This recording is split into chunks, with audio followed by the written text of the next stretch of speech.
제가 설교를 하려고 어디 가서 서면 다른 교회 가면 좀 더 현상이 심각한 게 아는 얘기 하시지 왜 모르는 얘기를 하세요 하는 표정을 꼭 짓습니다. 여러분들 다 아시죠? 예수를 믿어야 돼. 딴소리 할 거 없어. 넌 지옥 가, 난 천국 가. 성경은 그렇게 간단하게 결론을 안 내린다. 이스라엘의 실패는 무엇이며 저들의 실패가 이방의 구원이 되는 것은 무엇이며 이방의 구원이 이스라엘에게는 어떻게 작용한다는 것이며 그들에게 일어났던 이 실패와 회복은 신약교회에 어떤 교훈이 되는가, 이렇게 말하고 있습니다. 알아들었으면 옆 사람을 쳐다보세요.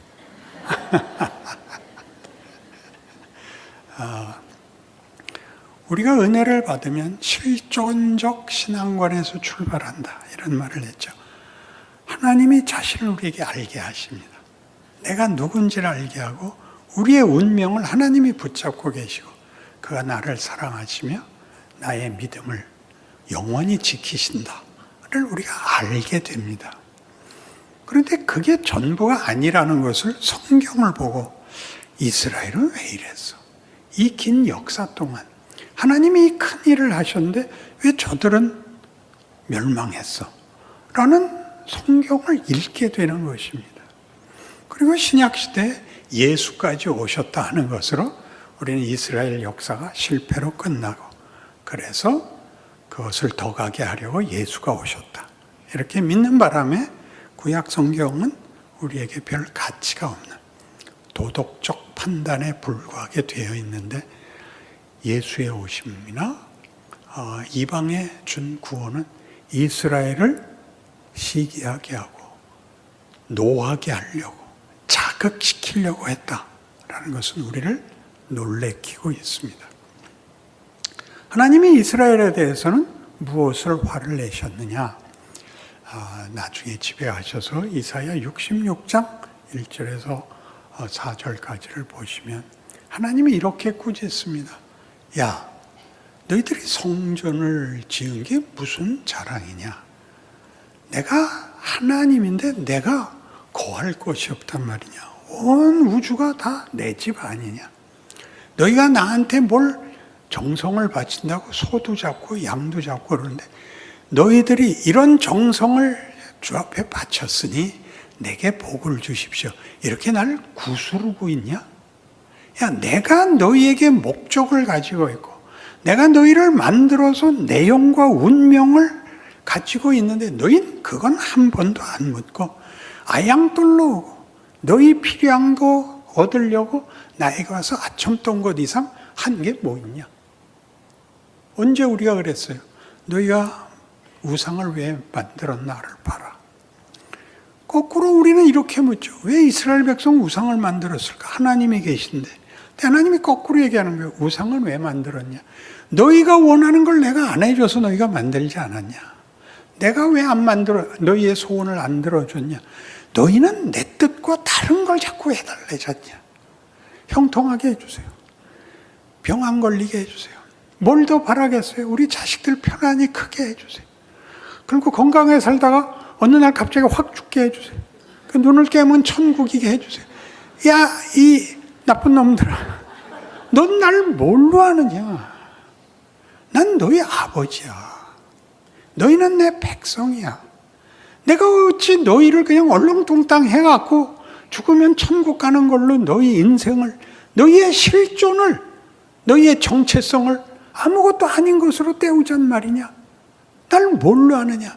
하다못해 세상을 봐라. 야, 짐승들이라도 그렇게 살지 않는다. 애써서 살고 자기 새끼 지키고 더 이상의 욕심은 내지 않는다. 너희는 짐승만도 못하냐? 생각 없이 해달라고 하나님께 비는 게 말이 되냐? 이렇게 된 겁니다. 그러니 이스라엘에 대하여 내가 너희에게 왜 이러는지 한번 생각해봐라. 너희는 나한테 할 거 다 했다 그런다. 우리가 성전 짓고 제사 지내고 율법 지키고 있지 않습니까? 그런데 하나님이 그것이 전부가 아니란다. 더 가야 하는 내용이 있는데 너희는 너희가 원하는 우상, 너희가 원하는 우상이란 너희 소원을 들어주는 신을 만들므로써 내가 뭘 하려고 그러는지에 대해서는 전혀 반응이 없다. 순종하지 않았답니다. 우리는 다 순종한다는 거죠. 제가 이 신약 성경 다시 읽기를 하면서 여러 가지 주제들을 연결하고 있는데, 하나님의 은혜를 베푸시면 되는데 우리의 순종으로 은혜를 우리에게 베푸시는 것이 공식 아닙니까? 순종은 분별과 선택과 책임이 있는 것이다. 나는 내 뜻대로 안 하겠어요. 하나님 뜻대로 하세요 라고 말하면 내 책임이 면제되는 것 아니다. 하나님이 무엇을 원하시며 그것을 이루기 위하여 어떤 길을 가라 그러는가는 여러분이 책임 있게 반응하지 않는다. 하나님이 우리를 이 시대, 이 나라, 이 자리에 보냈다. 여러분의 가족, 여러분의 직장, 여러분이 속한 사회에 보냈다. 그러니까 하나님의 일을 하는 하나님의 방법과 길이에요. 근데 여러분은 거기를 벗어나게 해달라죠. 벗어나게. 제일 많이 하는 기도, 우리 대통령이 잘해서 아무 걱정 근심 없게 해주세요. 그러니까 이스라엘 백성이 하나님께 이렇게 비는 겁니다. 바로가 잘해서 우리도 잘 살게 해주세요. 야 임마, 너희는 종이 아니야. 너희는 자유인이야. 너희는 내 자녀야. 너희가 실력 있게, 거룩하게, 지혜롭게, 명예롭게 선택과 책임과 그런 존재가 돼야 돼. 그것은 환경을 바꾸는 문제가 아니야. 너희 자신이 그런 존재가 되는 거야. 그 존재로서의 책임, 분별과 경험과 과정과 유혹과 시험을 거쳐 그걸 극복해내는 자리가야 만들어지는 거야. 거기를 순종하지 않은 것이 구약 역사인 것입니다. 왜 그러세요? 여기서 끝났죠. 그래서 하나님이 그들을 바벨론에 파십니다. 바벨론이 유다를 이기자 뭐라고 떠들었겠어요? 우리가 믿는 신이 너희가 믿는 신보다 크다. 가서 봤죠. 큰 게 하나도 없죠. 폭력은 더 갖고 있지만 율법에서 본 바와 같은 신에 대한 설명이 거긴 전혀 없죠. 그 신은 대꾸도 안 하고 목적도 없고 개입도 할 수 없습니다. 그들은 단지 그들이 가진 폭력을 정당화하는 신을, 변명을 갖고 있을 뿐이라는 걸 보게 됩니다.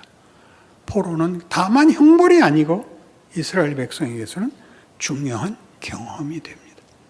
그래서 하나님은 그들을 파시는 것이 도대체 무슨 뜻인지를 이렇게 하나님이 비명을 지르십니다. 호세아 11장입니다. 호세아 11장 여기 화면에 내놓을 테니까 호세아 11장 1절부터 7절까지 함께 읽어나가겠습니다. 이스라엘이 어렸을 때 내가 사랑하여 내 아들을 애굽에서 불러냈거늘 선지자들이 그들을 부를수록 그들은 점점 멀리하고 바알들에게 제사하며 아로새긴 우상 앞에서 분향하였느니라. 그러나 내가 에브라임에게 걸음을 가르치고 내 팔로 안았음에도 내가 그들을 고치는 줄을 그들은 알지 못하였도다. 내가 사람의 줄 곧 사랑의 줄로 그들을 이끌었고 그들에게 대하여 그 목에서 멍에를 벗기는 자같이 되었으며 그들 앞에 먹을 것을 두었노라. 여기 한번 끊겠습니다. 하나님은 우리를 자유인으로 부르십니다. 책임지는 존재, 하나님의 자녀의 신분. 부모와 자식의 관계는 계급도 서열도 아닙니다. 거기에는 명령과 복종이 있는 것이 아니라 부모와 자식이라는 동등한 신분과 관계를 가집니다. 하나님이 우리에게 부모가 되시며 우리를 자녀로 기르시겠다는 겁니다. 이게 출애굽입니다. 여러분이 신약에서는 예수를 믿는 고백입니다. 그 5절부터 7절까지 또 같이 봅시다. 그들은 애굽 땅으로 되돌아가지 못하겠거늘 내게 돌아오기를 싫어하니 아수르 사람이 그 임금이 될 것이라. 칼이 그들의 성읍들을 치며 빗장을 깨뜨려 없이 하리니 이는 그들의 계책으로 말미암음이니라. 내 백성이 끝끝내 내게서 물러가나니 비록 그들을 불러 위에 계신 이에게로 돌아오라 할지라도 일어나는 자가 하나도 없도다. 출애굽 얘기를 왜 하죠? 너희는 종 아래, 권력 아래, 명령 아래 있는 존재가 아니야. 너희는 내 자녀야. 자녀는 부모를 잇는 거야. 부모의 복사판이 되는 거야. 이렇게 얘기하는 것이 기독교입니다. 그러나 우리는 내가 모든 것을 정하고 내 행복, 내 필요에 대해서 하나님께 힘을 빌려와 해결책을 삼고 보상을 삼는 데 불과하지 하나님이 우리에게 무엇을 요구하며 그것을 만들기 위하여 어떤 과정과 경험을 갖게 하며 어떤 결론에 이르게 하시고자 하는지에 대해서 관심이 없습니다. 그래서 여러분 생각해 보시면 예수를 믿고 나면 오늘 죽어도 천국에 간다는 확신은 매일 확인하는데 죽질 않는다 말입니다. 최고의 문제가. 그리고 죽지 않는 동안은 하나님이 내 기도에 하나도 응답을 안 하시는 겁니다. 그래서 죽음을 기다리는. 그래서 예전에는 지금도 그렇지만 신앙의 확인이 주일날 교회에 오는 것 외에 아무것도 없습니다. 평일에는 어찌할 바를 모릅니다. 그래서 예전에는 그 확인을 공고히 하기 위해서 주일을 철저히 지켰습니다. 돈을 안 쓰는 겁니다. 뭐 안 사 먹고 버스도 안 타고 걸어오고 이런 것들로 그 허전한 빈 공간을 메꿨던 것입니다. 근데 그래봤자 소용이 없어서 이제는 그냥 사 먹기로 했습니다. 그런 게 뭐가 아닙니다. 그 대신에 이제 신앙도 자신이 없어지죠. 체념이 생기는 겁니다. 그러니까 평일이 뭔지를 모릅니다. 세상 속에 보냄을 받고 나를 보낸 문맥, 컨텍스트, 그 자리를 모릅니다. 거기서 내가 뭘 어떻게 해야 되는지, 거기서 선교사가 되라는 것이 아닙니다. 존재가 달라지라는 겁니다. 세상이 가지는 공식들, 약육강식, 적자 생존을 위해서 폭력을 써야 되는 것과 그 동일한 조건에서 십자가를 진다는 양보할 수 있고 한 걸음 물러날 수 있고 좋은 말을 할 수 있는 자리로 우리를 요구합니다. 저들은 죽으면 그만인 인생이고 우리는 천국의 부름을 받았고 주의 이름으로 사는 자로서의 존재론이 어떻게 일상에서 사소한 곳에서 역할을 하는지 예수 믿어 이런 말 아니고 내가 용서할게 이렇게 너무 과장되게 하지 마시고 말을 길게 해야 되고 두 번 얘기해야 되는 것이 싫어서 너 예수 믿으면 그 모든 게 해결돼 이렇게 윽박지르지 마시고 하루만큼씩 하라 말입니다. 한 번만 딱 한 번만 성경에선 70번씩 7번 그러니까 평생에 걸쳐서 490번만 하세요. 그렇게 하나씩 달라지십시오. 그걸 요구하고 있습니다. 그래서 하나님은 이 모든 요구를 포기하지 않았기 때문에 지금 우리가 읽은 그 다음 구절에 8절부터 끝까지 좀 진지하게 이 말이 왜 나와야 되는지 읽어봅시다. 에브라임이여 내가 어찌 너를 놓겠느냐 이스라엘이여 내가 어찌 너를 버리겠느냐 내가 어찌 너를 아드마같이 놓겠느냐 어찌 너를 스보임같이 두겠느냐 내 마음이 내 속에서 돌이켜 나의 긍휼이 온전히 불붙듯 하도다 내가 나의 맹렬한 진노를 나타내지 아니하며 내가 다시는 에브라임을 멸하지 아니하리니 이는 내가 하나님이요 사람이 아님이라. 네 가운데 있는 거룩한 이니 진노함으로 네게 임하지 아니하리라. 그들은 사자처럼 소리를 내시는 여호와를 따를 것이라. 여호와께서 소리를 내시면 자손들이 서쪽에서부터 떨며 오되 그들은 애굽에서 새같이 앗수르에서 비둘기같이 떨며 오리니 내가 그들을 그들의 집에 머물게 하리라. 나 여호와의 말이니라. 하나님의 고집과 의지를 보십니까? 왜 이런 형편, 이런 어려움 속에서 살게 하시는가? 쉽게 타협해 버릴 거면 내가 내 아들까지 보내야 했단 말이냐? 그렇게 묻는 것입니다. 하나님의 의지와 하나님의 높으신 뜻과 함께 우리의 정체와 운명과 신분과 우리가 겪는 인생에 대해서 하나님이 그게 얼마나 큰 건지 아느냐? 이렇게 얘기하는 것이 현실인 것입니다. 그러나 우리는 평일에는 하나님이 없습니다. 우리는 마치 우리가 제대로 하지 못해서 복을 받지 못하는 줄로 생각합니다. 그래서 모두의 얼굴이 이 얼굴이 된 것입니다.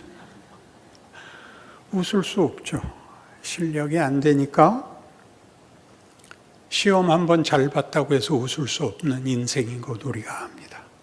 더 나가야 됩니다. 그것은 명령이 아니며 그것은 강요가 아니며 그것은 우리라는 존재와 운명에 대한 하나님의 약속입니다.